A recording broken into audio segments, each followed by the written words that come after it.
My hands shook as I fumbled with the car keys, Sophia's terrified whimpers cutting through the chaos in my mind. Derek's words still echoed like poison. Those people will pay good money for you both. Fresh meat always sells well. The gun in his hand had been steady, his eyes cold with a calculation that made my blood freeze. 29 years on this earth, and I'd never felt so helpless. Mommy, I'm scared, Sophia whispered from the passenger seat, her small fingers clutching Mr. Whiskers, the stuffed cat she'd had since birth. Her green eyes, so much like mine, were wide with terror.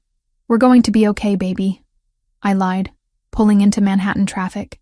The windshield wipers fought against the downpour, each sweep revealing glimpses of a city that suddenly felt hostile.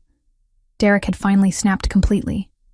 The gambling debts, the cocaine habit, the mounting pressure from people I didn't want to imagine. It had all culminated in tonight's nightmare. I'd met Derek 3 years ago at a hospital fundraiser.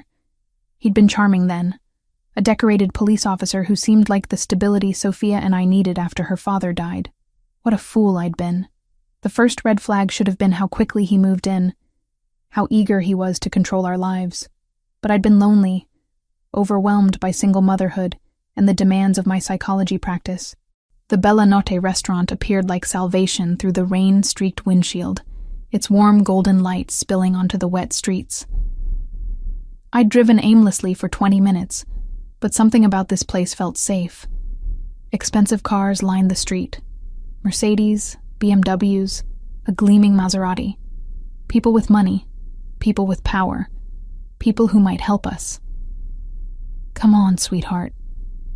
I lifted Sophia from the car, her 6-year-old frame trembling against my chest. The bruises on my forearm throbbed where Derek had grabbed me, dark fingerprints already forming on my pale skin. The doorman nodded respectfully as we entered, his eyes taking in our disheveled state with professional discretion. Inside, the restaurant hummed with quiet elegance. Crystal chandeliers cast dancing shadows across cream-colored walls adorned with original artwork. The scent of garlic and expensive wine mingled with the soft murmur of sophisticated conversation. This was a world I'd glimpsed but never inhabited. A place where power brokers and influential families dined in refined luxury. The maitre d' approached with polished professionalism, his Italian accent lending warmth to his greeting. "Good evening, signora. How may we assist you tonight?" I opened my mouth to speak, but Sophia broke free from my arms.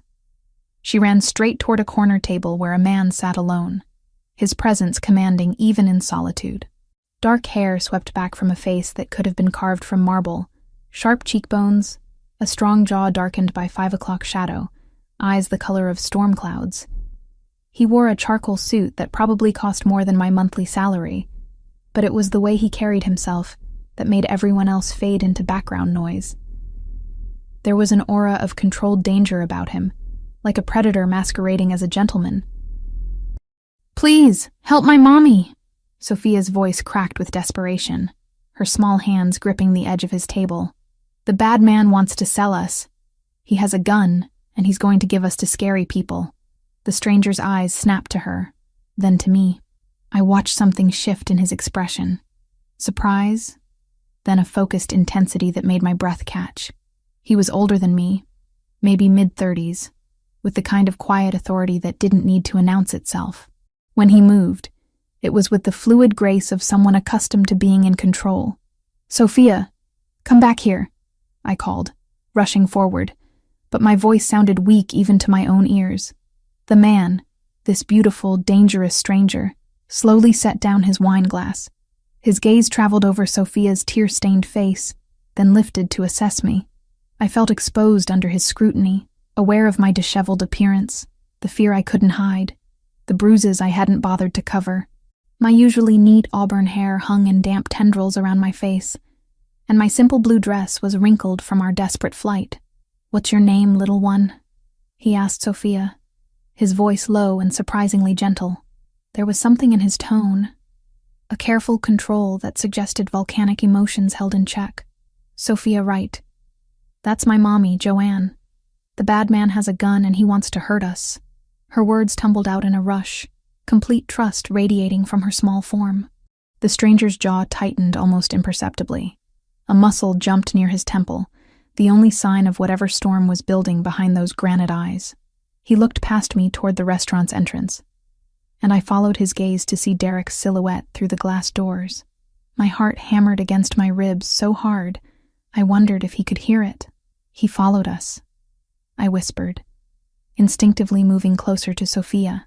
The man stood in one fluid motion, his full height impressive. He was at least 6'3", broad shoulders filling out his suit jacket perfectly. With movements that seemed almost casual, he reached into his pocket and withdrew a phone. The gesture was unhurried, but there was something predatory in the way his eyes never left Derek's figure outside.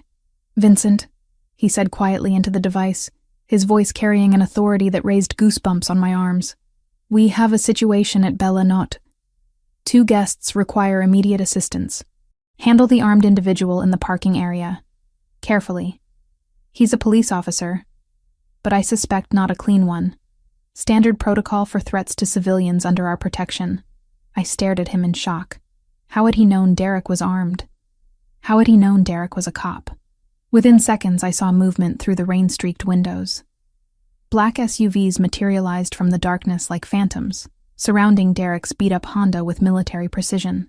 Men in dark suits emerged from the vehicles, tall, broad-shouldered figures who moved with the same controlled grace as the man beside me. "Who are you?" I managed to ask, my voice barely above a whisper. His storm-gray eyes met mine, and I saw something flicker there. Calculation, protectiveness, and something darker I couldn't name. Something that should have terrified me but instead made me feel safer than I had in months. "Someone who doesn't tolerate men who threaten children," he replied simply. "Or women who clearly need protection." Through the window, I watched Derek's face change from arrogance to fear as he found himself surrounded. One of the men approached his car window. Tall, silver-haired, with the bearing of someone accustomed to delivering unpleasant news to unpleasant people. "My associate is explaining to your friend that he has 48 hours to disappear from this city," the stranger continued, his tone conversational despite the gravity of his words. "He's also ensuring that Mr. Collins can be monitored should he choose to ignore this generous advice. A small tracking device, nothing too invasive." I should have been terrified. This man clearly had resources, connections, power that operated outside the law. The casual way he orchestrated Derek's intimidation suggested this wasn't his first time dealing with threats. Instead, I felt something I hadn't experienced in months.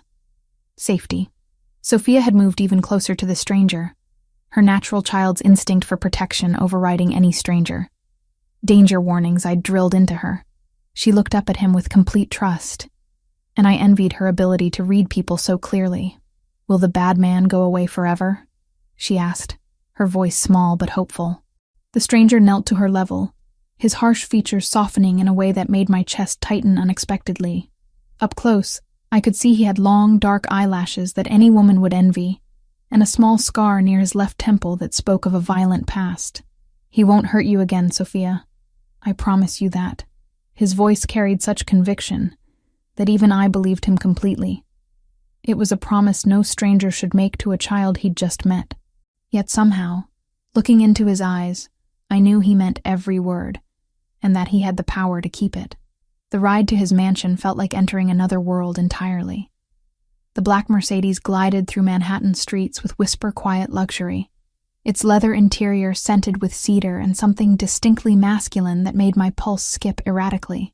Sophia had fallen asleep against my shoulder within minutes, exhaustion finally claiming her small body. "She's been through enough for one night," the stranger said quietly, his storm-gray eyes studying us in the rearview mirror. "My home is secure. You'll both be safe there." I shifted uncomfortably under his penetrating gaze. "I don't even know your name." "Raphael Montesani." He said it simply, as if the name shouldn't mean anything to me. But it did. My blood chilled as recognition hit. I'd seen that surname in newspaper headlines, whispered in conversations about New York's most powerful families. The Montesanis weren't just wealthy. They were untouchable, dangerous, connected to things decent people pretended didn't exist. I couldn't finish the sentence. "A businessman," he supplied smoothly. among other things. The understatement would have been laughable if it weren't so terrifying. Rafael Montesani was rumored to control half of Manhattan's underground economy. People crossed the street to avoid his associates. Politicians took his calls at midnight. And now I was in his car, dependent on his protection. "Why are you helping us?" My voice came out smaller than I intended. His eyes met mine in the mirror again, and I saw something flicker there, something almost vulnerable beneath the controlled exterior. "Children shouldn't be afraid in their own homes," he said finally. "Neither should their mothers." The mansion appeared through wrought iron gates that opened silently at our approach. I'd driven past places like this 1,000 times, wondering what kind of lives played out behind those pristine facades. The building rose before us like something from a Gothic novel, all clean lines and towering windows, softly lit from within.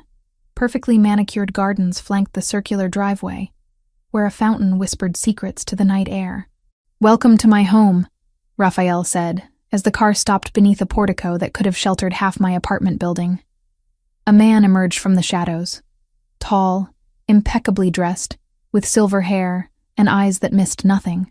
"Mr. Montesani," he said with a slight Italian accent.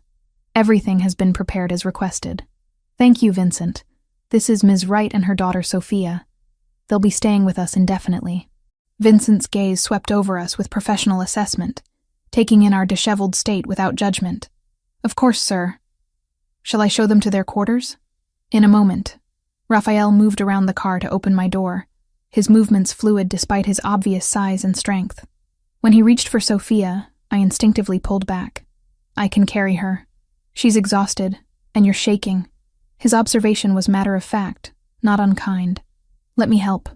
There was something in his tone, a careful gentleness that didn't match his dangerous reputation.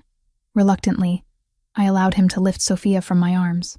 She stirred slightly, then settled against his broad chest with complete trust that both amazed and terrified me.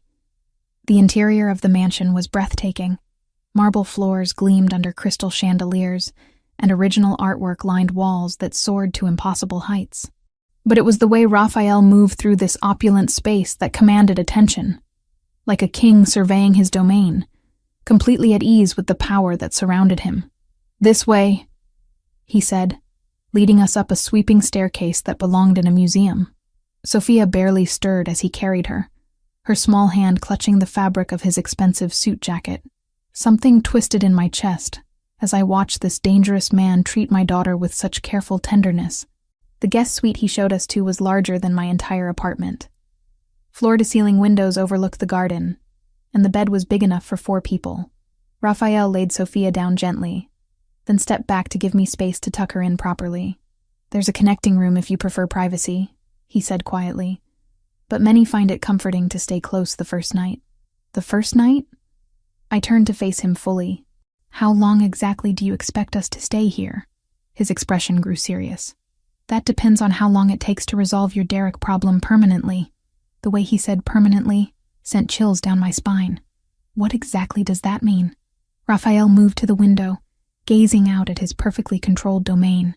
"Your stepfather isn't just an abusive husband, Joanne. He's a corrupt police officer with dangerous debts to even more dangerous people." "What kind of debts?" "The kind that get paid in blood if they're not satisfied with cash." He turned back to me, his face grave. "Derek Collins owes $200,000 to the Gulf Cartel. Money he lost when a drug shipment he was supposed to protect got intercepted by honest federal agents." My legs gave out. I sank into a nearby chair, mind reeling. Drugs? Derek was involved with drug dealers. Worse, he was their inside man, providing police escort for cocaine shipments, tipping them off about raids, eliminating evidence when necessary.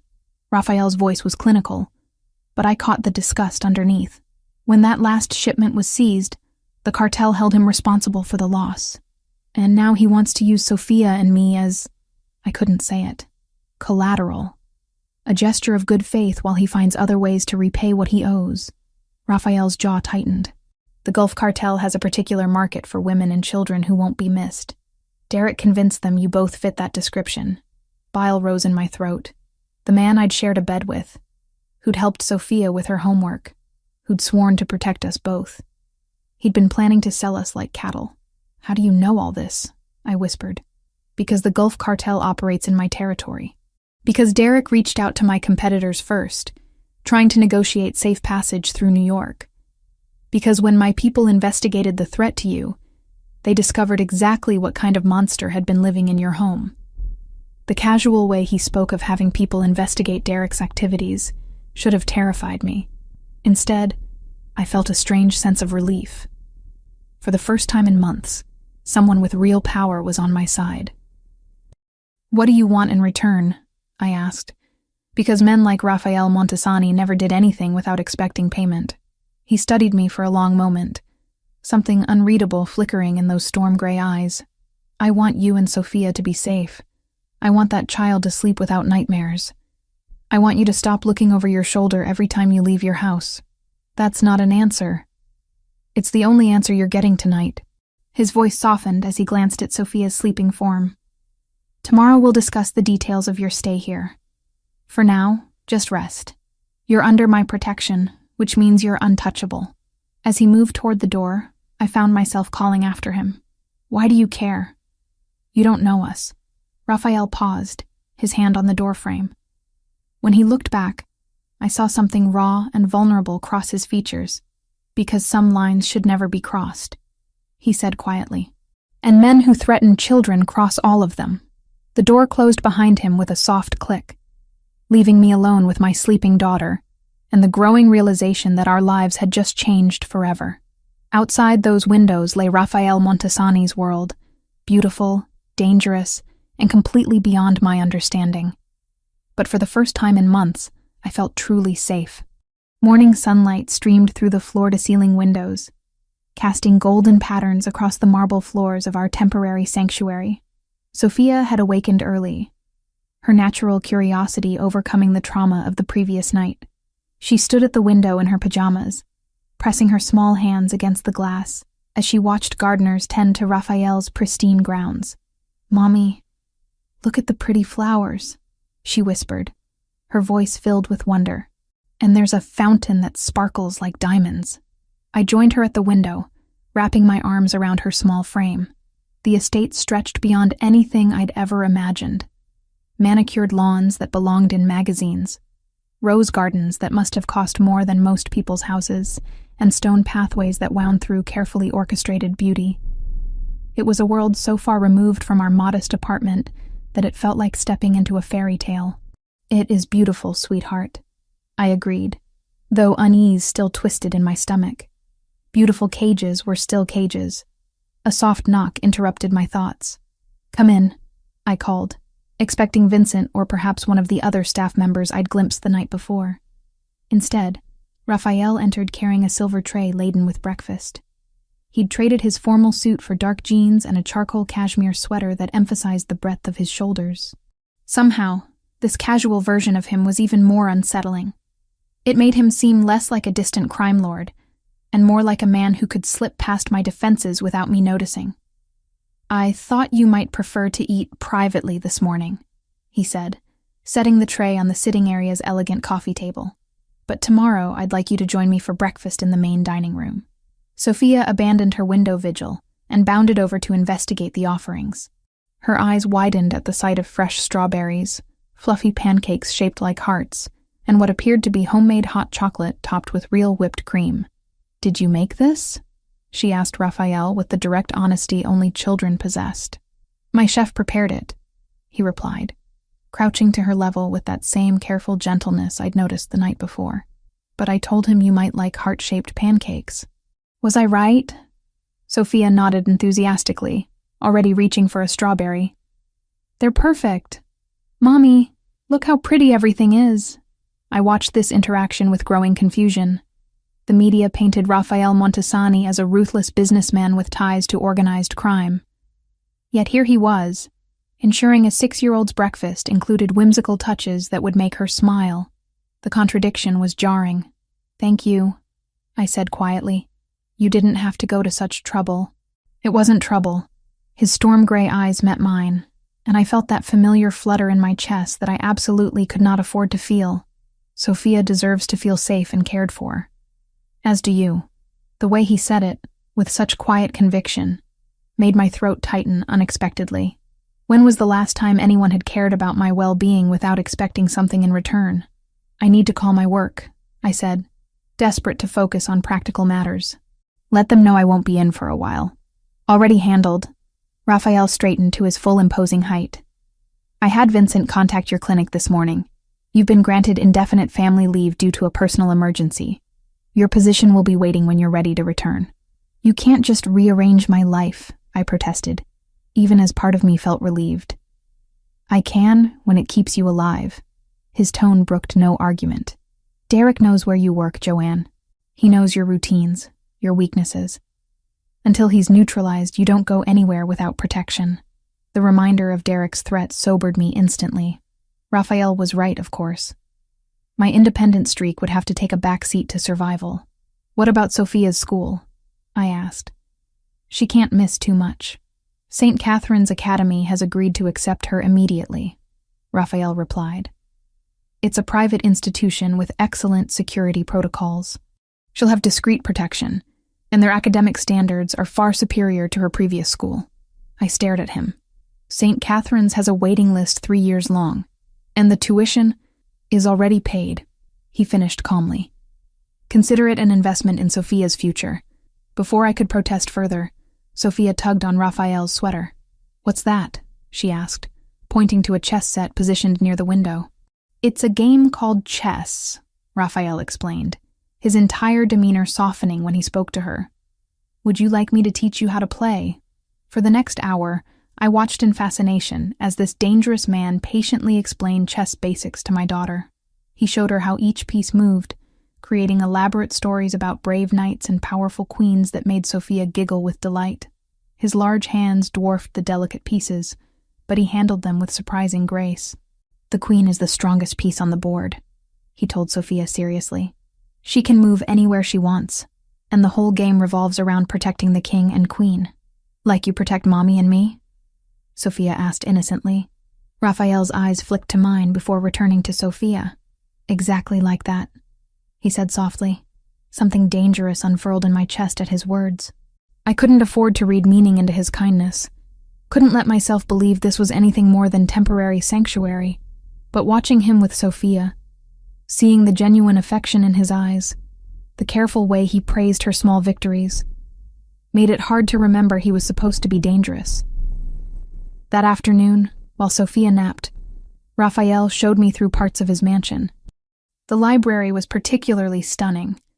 Floor-to-ceiling mahogany shelves filled with leather-bound volumes, comfortable reading chairs positioned near tall windows, and the faint scent of aged paper and expensive whiskey. You read psychology texts, I observed, noting several familiar titles among the collection. Know Thy Enemy, he replied with a slight smile that didn't reach his eyes. Understanding human behavior is essential in my line of work. And what exactly is your line of work? I asked, though I wasn't sure I wanted the honest answer. Raphael was quiet for a long moment, studying my face as if weighing how much truth I could handle. I manage certain business interests that operate outside traditional corporate structures, he said finally.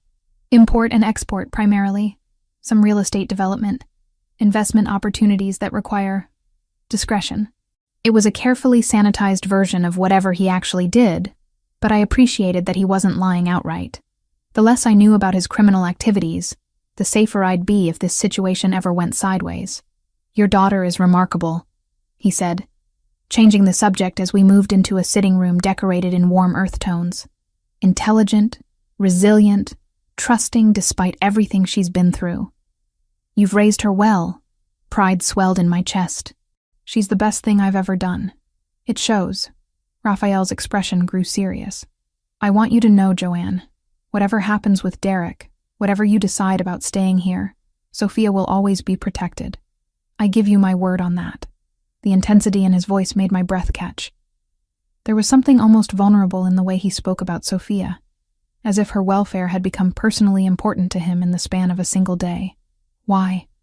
I whispered. Why do you care so much about strangers? Raphael moved closer, close enough that I caught his scent, cedar and spice and something uniquely masculine that made my pulse quicken. When he reached out to touch my face, I should have stepped back.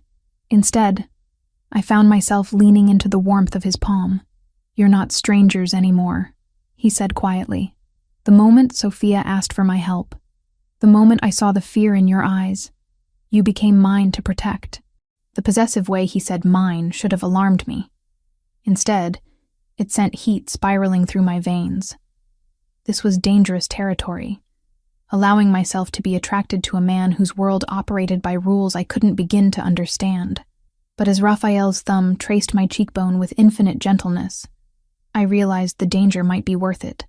Vincent's urgent knock shattered the peaceful morning routine Sophia and I had begun to establish at the mansion. It was our second week under Raphael's protection, and I'd foolishly started to believe Derek might have given up, might have disappeared like Raphael had warned him to. "Mr. Montesani requests your immediate presence in his study," Vincent said, his usually composed demeanor strained. "It's regarding your former residence." My blood chilled. Something had happened at our apartment. Raphael was pacing behind his massive mahogany desk when I entered, his jaw set in a hard line that spoke of barely contained fury. Scattered across the polished surface were photographs that made my stomach lurch, pictures of our apartment, but not as I'd left it. "He was there," Raphael said without preamble, his storm-gray eyes meeting mine with an intensity that made me step backward involuntarily. "Derek broke into your apartment last night." The photographs told a story of violation and rage. Furniture overturned, Sophia's toys scattered and broken, my bedroom torn apart with methodical cruelty. But it was the message spray-painted across our living room wall in violent red letters that made my knees give out. "You can't hide forever, bitch. They're coming for you." "Oh God," I whispered, sinking into the leather chair across from his desk. "He's completely lost his mind." "This wasn't random destruction," Raphael said, his voice deadly quiet. "This was calculated intimidation. A message meant to flush you out of hiding." He picked up another photograph, this one showing Derek's patrol car parked brazenly outside our building. "He's not trying to be subtle anymore." I stared at the evidence of Derek's escalation, my hands trembling. "How did you get these pictures so quickly?" "Because I've had surveillance on your apartment since the night you came to me," Raphael replied matter-of-factly. "I needed to know if Derek would return, and when." He moved around the desk to crouch beside my chair, his presence both comforting and overwhelming. "Joanne, there's more you need to know about your stepfather. Things that change everything." Something in his tone made dread pool in my stomach. "What kind of things?" Raphael returned to his desk and opened a thick manila folder. "Derek Collins isn't just an abusive husband with gambling problems. He's a corrupt police officer who's been working with the Gulf Cartel for over 3 years. The words hit me like physical blows. That's impossible. Derek may be a bastard, but he's not a criminal. He's just a facilitator for cocaine shipments moving through New York." Raphael interrupted, sliding documents across to me. Bank records showing deposits that far exceed his police salary. Communications with known cartel operatives. Photos of him providing escort services for drug convoys. I stared at the evidence with growing horror. Bank statements showing mysterious deposits of $10, $15, sometimes $20,000. Grainy surveillance photos of Derek in uniform, standing beside vehicles I now recognized as cartel transport trucks. Text messages discussing merchandise and delivery schedules in code that wasn't difficult to decipher. "But why?" I whispered. "Why would he risk everything for drug money?" "Because Derek owes the Gulf Cartel $200,000. Raphael said grimly. 3 months ago, he was supposed to provide police escort for a major cocaine shipment. Instead, honest federal agents intercepted the convoy. The cartel lost millions in product, and they held Derek responsible. My mind reeled, trying to process this revelation. The Derek I'd known, controlling, violent, but still a police officer who'd sworn to uphold the law, had been living a double life I never could have imagined. "The night you came to me, Derek was desperate," Raphael continued. He'd already approached several criminal organizations, trying to negotiate safe passage out of New York. When they all turned him down, he decided to offer the cartel something else as collateral for his debt. "Sophia and me," I realized with dawning horror. "You and Sophia," he confirmed. 2 untraceable women who could disappear without anyone asking difficult questions. The cartel has specific markets for that kind of merchandise. Bile rose in my throat. I pressed my hands to my mouth, fighting the urge to vomit. The man I'd shared a bed with, who'd helped Sophia with her math homework, who'd promised to protect us both. He'd been planning to sell us like cattle to pay his debts. "There's something else," Raphael said quietly, and the gentleness in his voice made me look up. Something about Sophia's father. My heart stopped. "Michael? What about Michael? He died in a car accident 4 years ago." Michael Wright discovered Derek's criminal activities, Raphael said carefully, as if handling explosive material. He found evidence of the drug money, the cartel connections. He was going to the FBI. "No," I breathed. But even as I said it, pieces began clicking into place. Michael's increasing paranoia in the weeks before his death, his insistence that something was wrong with Derek, his refusal to let Derek babysit Sophia anymore. "Derek sabotaged your husband's car," Raphael said with devastating gentleness, "made it look like brake failure. Michael Wright didn't die in an accident, Joanne. He was murdered to keep him quiet." The words hit me like a freight train. Everything I'd believed about my life, about Michael's death, about Derek's place in our family, all lies. I doubled over in my chair, grief and rage warring in my chest until I couldn't breathe. "I'm sorry," Raphael said, and suddenly he was kneeling beside me, his large hands gentle on my shoulders. "I'm so sorry you had to learn this way. He killed Michael," I sobbed, the reality finally sinking in. "He killed my husband, and then he married me. He's been planning this all along, hasn't he? Getting close to us, gaining our trust, waiting for the right moment to—" "Hey," Raphael said firmly, his hands framing my face, forcing me to look at him. "Listen to me. Derek Collins will never touch you or Sophia again. I give you my word on that." Something in his voice, a lethal promise that went beyond mere protection, made me believe him completely. This man, this dangerous stranger, who'd become our sanctuary, would kill Derek without hesitation if necessary. And God help me, I was grateful for it. "I should have known," I whispered, tears streaming down my cheeks. "I should have seen the signs, should have protected Michael, should have—" "Stop." Raphael's thumbs brushed away my tears with infinite tenderness. "You couldn't have known. Derek is a skilled manipulator who spent years perfecting his deception. None of this is your fault." For a moment we stayed frozen like that. His hands on my face, my tears falling onto his wrists, the weight of revelation hanging between us. I was acutely aware of his proximity, the heat radiating from his body, the way his breathing had quickened slightly. "Joanne," he said softly, and I heard something raw in his voice that made my pulse skip. Before I could respond, before I could think about all the reasons this was dangerous, I found myself leaning forward. He met me halfway, his arms wrapping around me as I collapsed against his chest. It should have been simple comfort, a protective embrace between allies. Instead, it felt like coming home to a place I'd never known I was looking for. Raphael held me while I grieved for Michael, for the innocence I'd lost, for the naive woman who'd believed Derek's lies. His hands moved over my hair, my back, offering silent comfort that spoke louder than words. Against his solid chest, surrounded by his warmth and strength, I finally felt safe enough to fall apart completely. And when I did, Raphael caught every broken piece. 3 weeks into our stay at Raphael's mansion, I'd begun to believe we might actually be safe. Sophia had adapted remarkably well to St. Catherine's Academy, making friends with the privileged daughters of Manhattan's elite. Every morning, 2 of Raphael's men would discreetly escort her to school in an unmarked sedan, then position themselves strategically around the campus throughout the day. It was a Tuesday afternoon when my carefully constructed sense of security shattered completely. My phone rang while I was reading in Raphael's library, Sophia's favorite book of fairy tales open in my lap as I waited for her return. The caller ID showed St.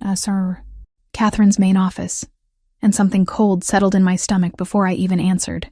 "Ms. Wright, this is Principal Morrison," came the crisp voice. "I need you to come to the school immediately. There's been an incident involving Sophia." My blood turned to ice. What kind of incident? Is she hurt? She's perfectly safe, the principal assured me quickly. But there was an attempted abduction during afternoon recess. Our security protocols worked exactly as intended, and the perpetrators were apprehended by your security detail. The phone slipped from my nerveless fingers, clattering to the marble floor.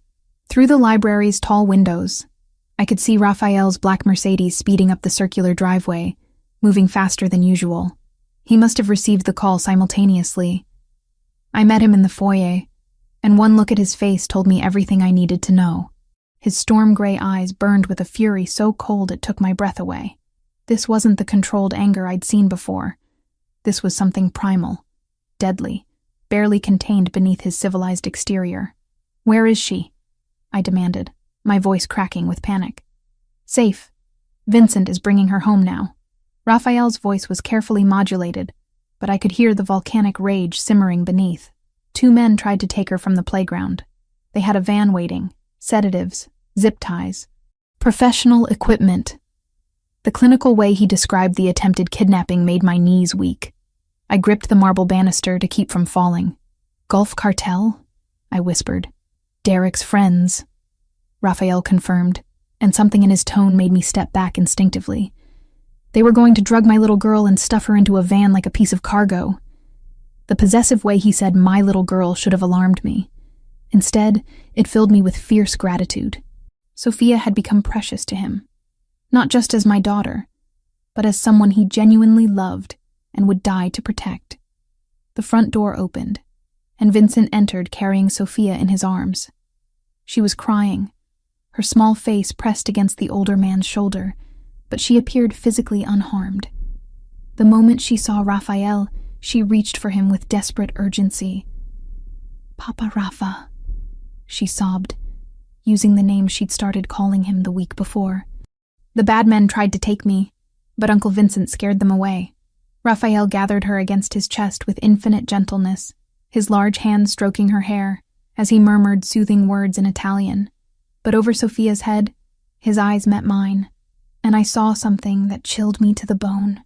This was a man preparing for war. "What happened to the men who tried to take her?" I asked Vincent quietly. "Detained for questioning," Vincent replied with diplomatic vagueness that told me everything I needed to know. That evening, after Sophia had been fed, bathed, and tucked safely into bed with extra security posted outside her room, I found myself unable to sleep. The attempted kidnapping had shattered any illusion of safety I'd been clinging to. Derek wasn't giving up. He was escalating, becoming more desperate and dangerous. I padded barefoot through the mansion's corridors, drawn toward the warm light spilling from Raphael's study. The door was slightly ajar, and I could see him standing at the window, a glass of whiskey untouched in his hand. He'd shed his suit jacket and rolled up his sleeves, revealing powerful forearms that spoke of violence held in check. "You should be sleeping," he said without turning around, somehow sensing my presence. "So should you." I stepped into the study, closing the door behind me. The space felt intimate in the low lamplight, filled with the scent of leather and expensive whiskey. Raphael turned to face me, and I caught my breath at the raw emotion in his expression. This man who controlled half of Manhattan with ruthless efficiency looked haunted, vulnerable in a way that made my chest ache. "I failed her," he said quietly. "I promised Sophia she would be safe, and I almost lost her today." "You didn't fail anyone," I said firmly, moving closer. "Your men stopped them. She's upstairs sleeping peacefully because you protected her. Derek has crossed every line," Raphael continued, his voice dropping to a dangerous whisper. "First he terrorizes you, then destroys your home, and now he tries to steal my daughter. There's only one way this ends." The possessive claim over Sophia should have bothered me. Instead, it filled me with warmth. She was his daughter now, in every way that mattered. "Raphael," I said softly, reaching out to touch his arm. The contact sent electricity racing up my spine, and I saw his pupils dilate in response. "You shouldn't be here," he warned, but he didn't step away. "Not tonight. I'm not thinking clearly. Maybe that's exactly what you need," I whispered, stepping closer until I could feel the heat radiating from his body. "To stop thinking and just feel." Something snapped in his expression. Before I could draw another breath, his hands were framing my face, his mouth crashing down on mine with desperate hunger. The kiss was everything I'd imagined, and nothing I'd prepared for. Fierce, consuming, tasting of whiskey and dangerous promises. His arms wrapped around me, pulling me against the solid warmth of his chest as I melted into him completely. This was madness. Kissing a man whose world operated by rules I couldn't understand. But his mouth on mine felt like coming alive after months of merely existing. Joanne. He breathed against my lips, his voice rough with desire. You have no idea what you do to me.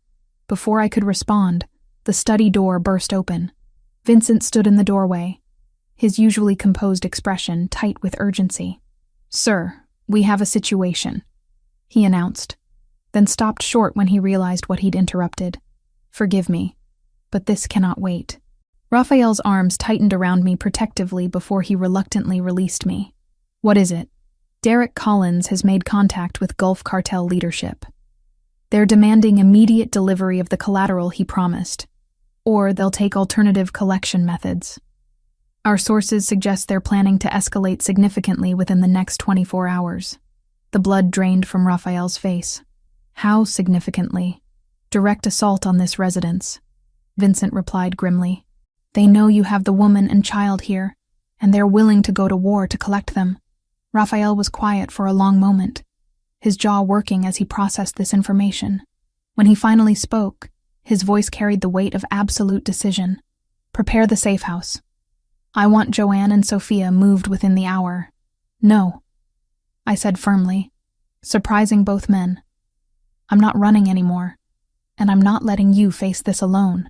Raphael turned to me, his eyes blazing with equal parts admiration and frustration. This isn't your fight. It became my fight the moment Derek decided to sell my daughter, I replied. Go handle Derek, end this nightmare, but come back to us. The words hung in the air between us, heavy with implication. This wasn't just about protection anymore. Somewhere in the past 3 weeks we'd become a family. Unconventional, dangerous, but real. Raphael cupped my face in his hands, pressing his forehead to mine. Derek has gone too far, he said quietly, his voice carrying lethal promise. No one touches what's mine and lives to tell about it. As he strode from the study with Vincent at his side, I pressed my fingers to my lips where the taste of him still lingered. Whatever was coming, I knew our lives would never be the same. But for the first time since this nightmare began, I wasn't afraid of the future. I was ready to fight for it. Raphael left the mansion before dawn, his movements silent and predatory as he prepared for what he knew would be the final confrontation.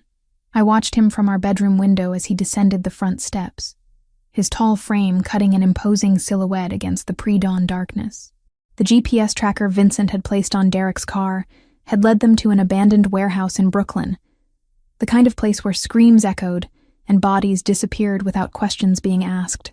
He'd kissed me goodbye with desperate intensity, his hands framing my face as if memorizing every detail.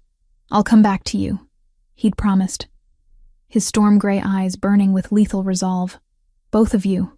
I spent the morning in a state of suspended anxiety, unable to focus on anything except the knowledge that somewhere across the city, the man I'd fallen in love with was hunting the monster who'd destroyed my family. Sophia seemed to sense my tension, staying closer to me than usual as we moved through our morning routine. Her small hand would find mine repeatedly, as if anchoring us both to normalcy. Is Papa Rafa coming back soon? She asked over breakfast, her green eyes wide with the intuitive worry that children possess when they sense danger lurking just beyond their understanding. Soon, sweetheart, I promised, praying I wasn't lying to her innocent face. He had some important business to take care of.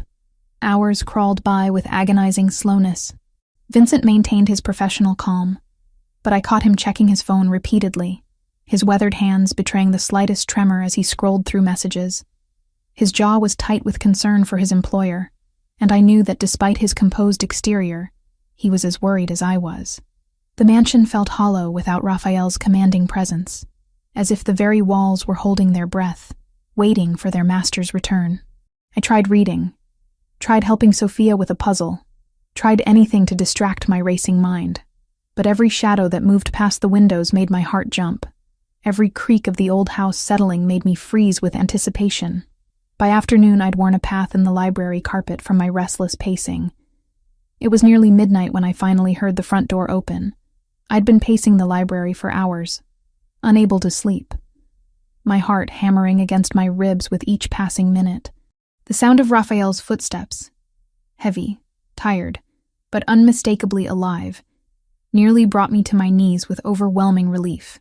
When he appeared in the doorway, my breath caught in my throat. His expensive charcoal suit was rumpled and stained with what looked like oil, dirt, and darker substances I didn't want to identify. His knuckles were scraped and bloodied, his white shirt torn at the shoulder, and there was a hardness in his storm-gray eyes that hadn't been there before. A coldness that spoke of violence witnessed and justice delivered. But he was whole, uninjured, breathing, alive. "It's over," he said simply, his voice rough with exhaustion and something darker, more primal. "Derek won't be a problem anymore. Not for you, not for Sophia, not for anyone." I searched his face, looking for answers to questions I wasn't sure I wanted to ask. The man before me looked like a warrior returning from battle, transformed by what he'd done in those Brooklyn shadows. "What happened?" I whispered, moving closer despite the dangerous aura that surrounded him like smoke. Raphael moved to the whiskey decanter with careful, measured steps, pouring himself a generous measure with hands that trembled almost imperceptibly. The crystal clinked against the bottle neck, the only sound in the heavy silence that stretched between us. "I found him exactly where the tracker said he'd be," Raphael began, his voice taking on a clinical quality that somehow made the story more chilling. "Brooklyn warehouse, meeting with Gulf Cartel leadership. 3 of them, middle management types who thought they could operate in my territory without consequences." He took a long swallow of whiskey before continuing, the amber liquid seeming to steady him. Derek was trying to negotiate a new timeline for delivering his collateral, begging for more time while offering them detailed descriptions of what they could expect. "Sophia and me," I said quietly, my voice barely audible. "You and Sophia," he confirmed, and something volcanic flickered in his expression. A rage so deep and controlled it was terrifying. He told them he could deliver you both within the week, described in detail what they could expect from a fresh mother and her young daughter, said you'd both been properly broken in and would be obedient merchandise. Nausea rose in my throat like bile. The clinical way Derek had spoken about us, as if we were livestock to be bartered and sold, made my skin crawl with revulsion and horror. "There's more," Raphael continued, setting down his glass with such careful control that I knew he was fighting not to shatter it. "Derek confessed to everything. Not because he felt guilty, because he was proud of it. Proud of his planning, his patience, his execution." My legs gave out. I sank into the nearest leather chair, watching Raphael's face as he revealed the final pieces of my destroyed life. "He bragged about killing Michael," Raphael said, his voice dropping to a dangerous whisper that made the hair on my arms stand up. Said it wasn't as hard as he'd expected. Just a simple break line cut, then playing the grieving friend at the funeral. He laughed about it, Joanne. Laughed while describing how your husband's car went off the road. Tears burned my eyes, but they were tears of rage rather than grief now. The man I'd shared my bed with, who'd helped Sophia with her homework, who'd sworn to protect us. He'd been a predator from the very beginning, calculating and patient as any hunting animal. He planned it all, I realized with dawning horror. The marriage, the relationship with Sophia, everything. He bragged about that too. Raphael continued, beginning to pace like a caged wolf. Said he'd played the long game perfectly. Kill the husband, seduce the widow, gain legal access to the child. When his debts came due, he'd have the perfect payment ready and waiting. No one would even look for you. The glass in Raphael's hand suddenly shattered. He'd gripped it too tightly without realizing, and now whiskey and blood dripped from his knuckles onto the Persian rug. But he didn't seem to notice the pain, too consumed by the memory of what he'd witnessed. That's when I knew talking was over, Raphael said with deadly quiet, examining his bleeding hand with detached interest. When he looked at those cartel bastards and laughed while describing how he was going to drug you both for easier transport. Said Sophia would fetch top dollar in their markets because she was young and untouched. What did you do? I whispered, though part of me already knew. Raphael's eyes met mine, and I saw something raw and protective there that took my breath away. Love and violence intertwined in a way that should have terrified me, but instead made me feel safer than I'd ever felt in my life. "I handled a loose end," he said simply, his voice carrying the weight of absolute finality. "Derek Collins will never threaten you or Sophia again. Neither will the Gulf Cartel members who were stupid enough to think they could operate in my territory, trafficking in children." I should have been horrified. A normal woman would have demanded details, called the police, run screaming from a man who could speak so casually about taking multiple lives. Instead, I felt only overwhelming relief washing over me like a cleansing tide. The nightmare that had consumed my life for months was finally, truly over. "Thank you," I said quietly, meaning it with every fiber of my being. Raphael looked genuinely surprised by my response, as if he'd expected condemnation rather than gratitude. "You're not afraid of me?" I stood and moved toward him, my heart pounding with something that had nothing to do with fear and everything to do with love, desire, and desperate relief. "I'm afraid of losing you," I admitted, my voice breaking slightly. "I'm afraid of what my life would be like without you in it. Without us." Something fundamental shifted in his expression. The hardness melted away like ice in sunlight, replaced by raw vulnerability that made my chest ache with tenderness. "Joanne," he said, my name a prayer on his lips. "You saved us," I continued, stepping closer until I could feel the heat radiating from his powerful body. "You protected Sophia when no one else could. You gave us a home, a family, a future when we had nothing."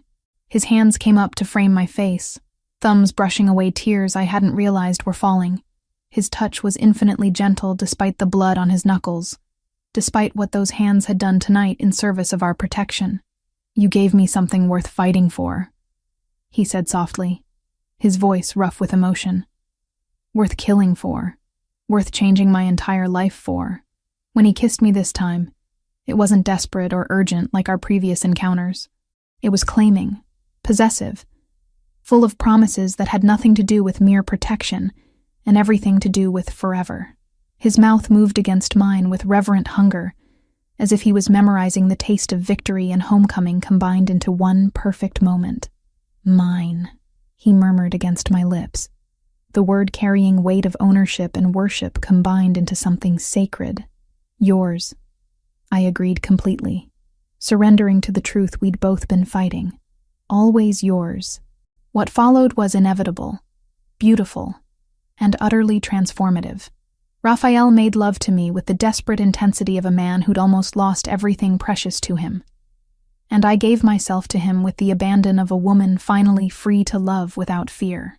A morning news anchor's voice drifted through the mansion's breakfast room, her crisp, professional tone at odds with the intimate scene unfolding at Raphael's dining table. Sophia sat perched on Raphael's lap, carefully spreading jam on her toast, while he helped steady her small hands. The domestic normalcy of the moment felt surreal after everything we'd been through. Body of NYPD Detective Derek Collins was discovered in a Brooklyn warehouse early this morning. Sources close to the investigation suggest Collins may have been involved in drug trafficking operations connected to the Gulf Cartel. The case has been classified as gang-related violence, and the investigation has been expedited through federal channels. I reached for the remote, but Raphael's hand covered mine gently. "Let it finish," he said quietly. Collins had been under internal investigation for suspicious financial activities and was scheduled to meet with federal agents next week. Police Commissioner Janet Martinez stated that while the department doesn't condone vigilante justice, Collins' death appears to be the result of criminal associations rather than his police work. The case is expected to be closed within days. Raphael turned off the television with deliberate calm. Sophia continued eating her breakfast, blissfully unaware that the bad man who'd terrorized us was now permanently gone. For her, life had simply become safe, stable, and filled with love. "It's really over," I whispered, the weight of Derek's death settling over me. Not grief. I felt no sorrow for the man who'd murdered my husband and planned to sell my daughter, but relief so profound it left me lightheaded. "It's over," Raphael confirmed, his storm gray eyes meeting mine across the table. You and Sophia are completely safe now. 1 month had passed since that night in Brooklyn. 1 month of waking up in Raphael's arms, of watching Sophia blossom under his devoted attention, of slowly accepting that our nightmare had truly ended. The bruises on my arms had faded, replaced by gentle marks from Raphael's loving touch. Sophia's nightmares had stopped, replaced by peaceful sleep in her beautiful room. Surrounded by books and toys Raphael seemed to delight in providing. But questions lingered in the quiet moments. What kind of life were we building together? What kind of future could I give Sophia in Raphael's dangerous world? "Mommy, can Papa Rafa come to my school play next week?" Sophia asked, syrup decorating her chin as she grinned up at me. The casual way she called him Papa Rafa still made my chest tighten with emotion. In her 6-year-old heart, Raphael wasn't a crime lord or dangerous man. He was the father figure who read her bedtime stories, taught her chess, and made her feel utterly safe and loved. "Of course I can, Principessa," Raphael said, using the Italian endearment that made Sophia giggle every time. I wouldn't miss it. After Vincent took Sophia to school, Raphael and I found ourselves alone in his study. The same room where he'd first told me about Derek's criminal activities, where we'd shared our first desperate kiss, where he'd returned bloodied but victorious from ending our nightmare. "We need to talk," I said, settling into the leather chair across from his desk. Raphael leaned back in his chair, studying my face with that intense focus that still made my pulse quicken. "About our future. About what kind of future is possible," I corrected carefully. "Raphael, I love you. More than I thought possible. And Sophia adores you. You've become the father she never really had." "But?" he prompted, sensing the hesitation in my voice. "But I need to know what kind of life we're choosing. What kind of world I'm bringing my daughter into permanently."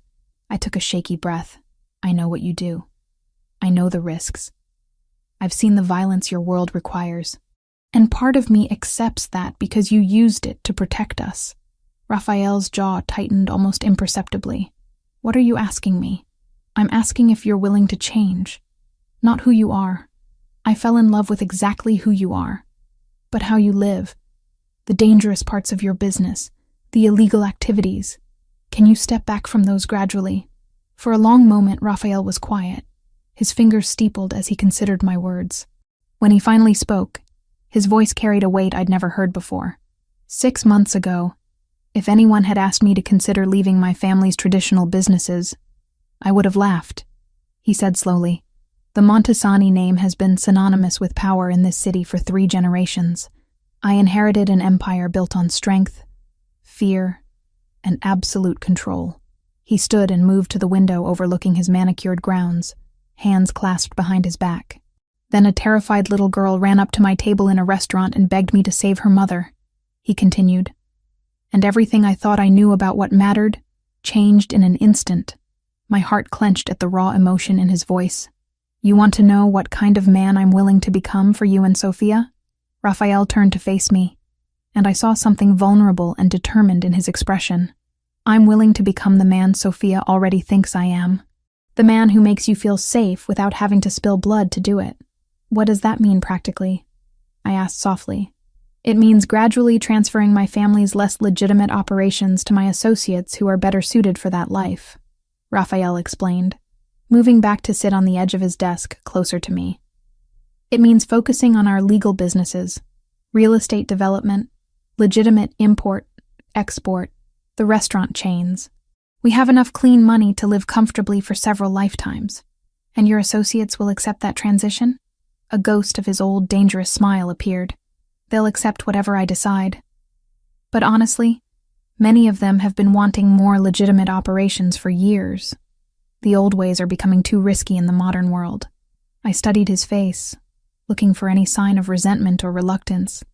Instead, I saw only determination and something that looked like relief. "You've already been planning this," I realized, "since the night I first held Sophia while she slept," Raphael admitted. "She was so small, so trusting. The thought of her growing up afraid of what I do, of you constantly worrying about my safety, it became unbearable." He knelt beside my chair, taking my hands in his scarred ones. "Joanne, you and Sophia didn't just save my life that night in the restaurant. You saved my soul. You showed me what it means to have something more precious than power, more important than respect, earned through fear." Tears burned my eyes as his thumbs traced gentle circles on my palms. "Marry me," he said simply, "not because you need protection, not because Sophia needs a father figure, but because I love you both more than my own life. Because I want to build something beautiful and safe and real with you."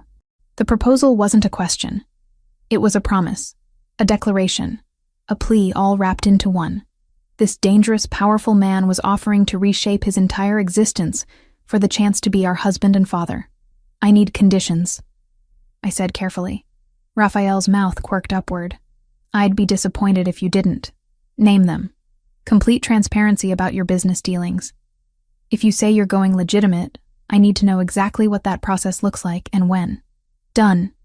Sophia's safety and normal childhood are non-negotiable. She goes to regular school, has normal friends, participates in normal activities. No bodyguards she can see, no obvious signs of your old life." "Agreed, though I reserve the right to ensure discreet protection. And no more violence," I said firmly. "I know the Derek situation required extreme measures, and I'll never regret what you did to protect us. But going forward, we handle problems through legal channels." Raphael was quiet for a moment, and I held my breath. "That's the hardest one," he admitted finally. "Not because I enjoy violence, but because sometimes it's the most efficient solution to problems that threaten my family. I'm asking you to trust that there are other ways."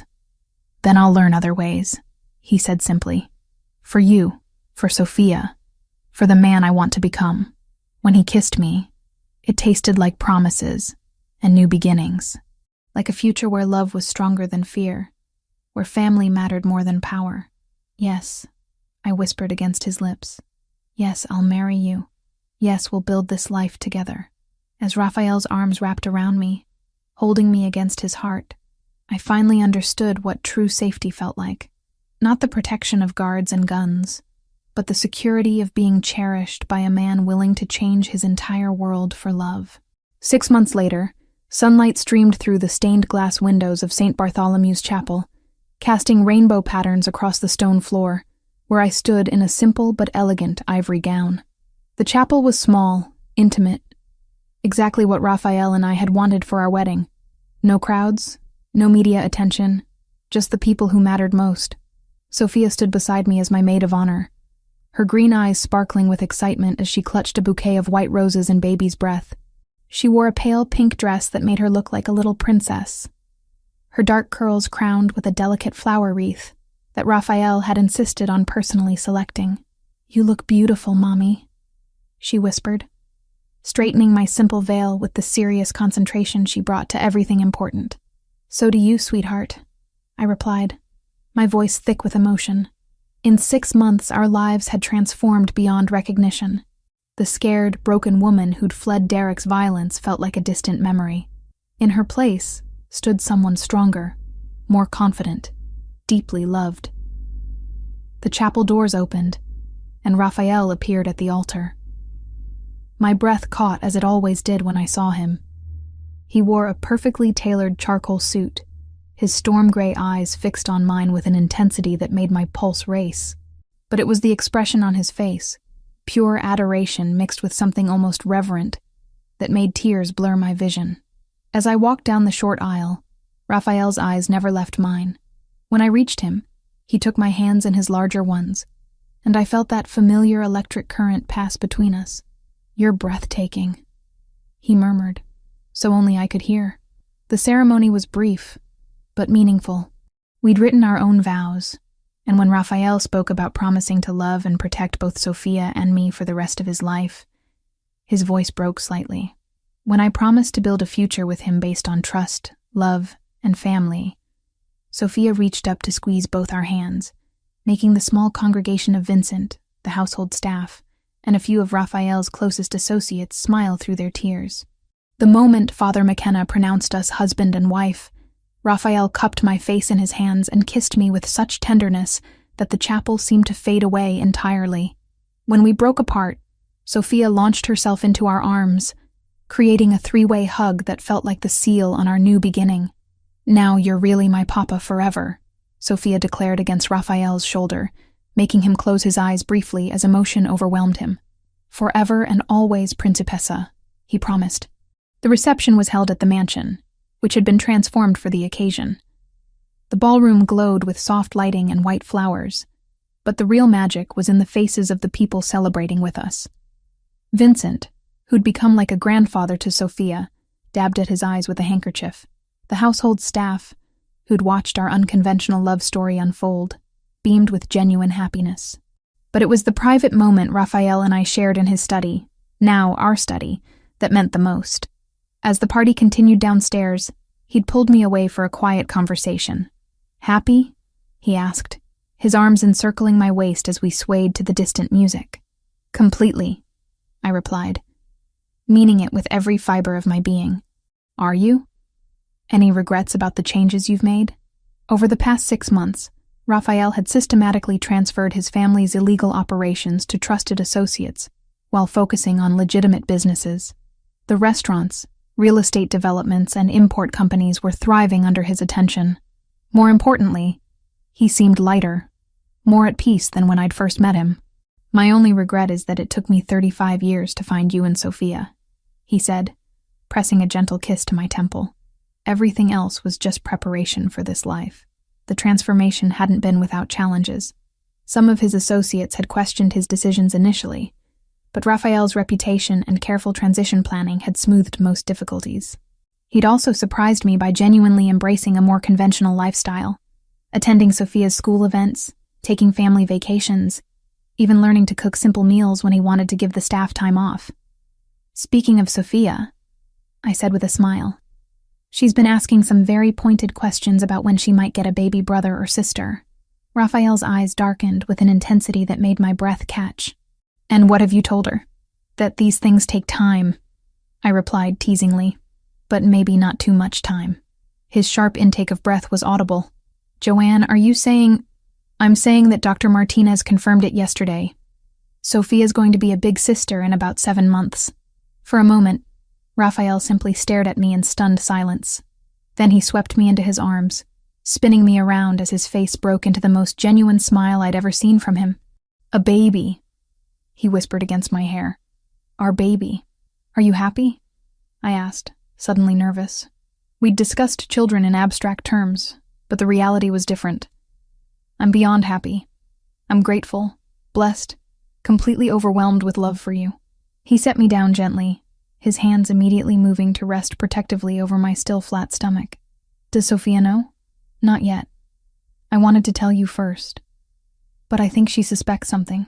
She's been extra clingy lately, and she asked me yesterday if I felt sick because I was growing a person like her friend's mom." Raphael laughed, the sound rich and joyful. "She's too smart for her own good. She gets that from her father," I said, meaning him completely, because that's what he was now. Sophia's father, in every way that mattered. The evening wound down with Sophia falling asleep in Raphael's arms, as we sat by the fireplace in our renovated family wing. He'd transformed an entire section of the mansion into a warm, comfortable space designed around family life, rather than intimidating grandeur. Soft sofas, built-in bookshelves filled with children's literature, a play area where Sophia could spread out her art projects. It was everything I'd never dared to dream of. "I should put her to bed," Raphael murmured, but made no move to disturb our sleeping daughter. "In a minute," I said, settling more comfortably against his free arm. "I love watching you two together." "She saved me," Raphael said quietly. "That night in the restaurant, when she ran up to my table asking for help, she saved my soul without even knowing it." "You saved each other," I corrected. "You showed her what a real father looks like, what unconditional love and protection feel like." Outside the windows, snow had begun to fall, blanketing the grounds in pristine white. The mansion felt like a fortress, but not the cold, intimidating kind it had once been. Now it was a sanctuary filled with love, laughter, and the promise of new life growing within me. "Do you ever think about Derek anymore?" Raphael asked unexpectedly.